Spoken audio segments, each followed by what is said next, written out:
घर हैं, मंदिर जो हमारे सनातनी वजूद का प्रमाण है। और ये बात और भी इंपॉर्टेंट इसलिए हो जाती है क्योंकि न तो चर्चों का और न ही मस्जिदों का कंट्रोल इन सरकारों के हाथ में। तो सबसे बड़ा क्वेश्चन ये है कि ये सरकारें मंदिरों को अपने कब्जे से क्यों नहीं छोड़ना चाहती। दरअसल बात शुरू होती है अंग्रेजों के जमाने से, जब वो हमारे देश में अपने पैर पसार रहे थे और देश को गुलाम बनाने की प्रक्रिया और धर्म परिवर्तन के एजेंडे में लगे हुए थे। तब उन्होंने मंदिरों पर कब्जे की शुरुआत की।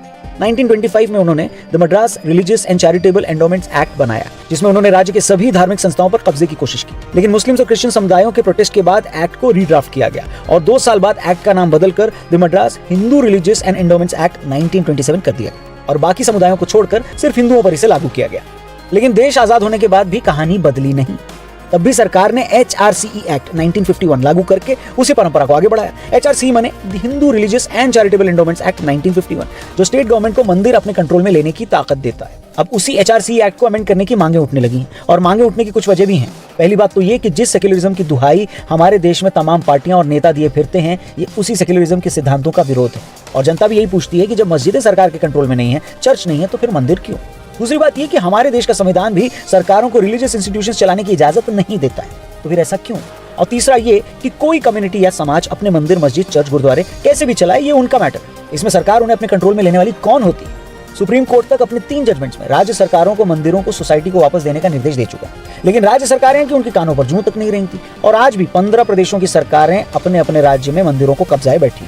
साउथ इंडिया में ये चलन ज्यादा है और ये खबर के मुताबिक सिर्फ आंध्र प्रदेश में ही 34,000 से ज्यादा मंदिरों को सरकार ने अपने कंट्रोल में ले रखा है। तमिलनाडु में 39,000 से ज्यादा मंदिरों को सरकार ने अपने कंट्रोल में ले रखा है। मंदिरों में भक्तों द्वारा दिया गया दान सरकार द्वारा लेना संविधान के अनुच्छेद 25 और 26 का भी उल्लंघन है, पर सब लोग जानबूझकर चुप्पी साधे।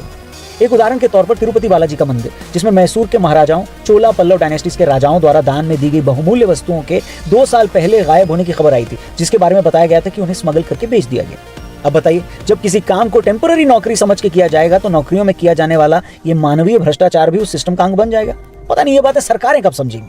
पुराने जमाने में भी राजा भले ही मंदिरों का कस्टोडियन होता था, लेकिन मंदिर में आने वाले दान, मंदिरों की संपत्ति पर उसका कोई अधिकार नहीं होता था और मंदिरों का दान समाज के उत्थान और सबके कल्याण के लिए ही काम में आता था। हमारा संविधान भी यही कहता है कि धर्म के नाम पर किसी समाज का डिस्क्रिमिनेशन न हो। फिर हिंदुओं के ही मंदिरों पर सरकारों का कब्जा क्या धर्म के आधार पर डिस्क्रिमिनेशन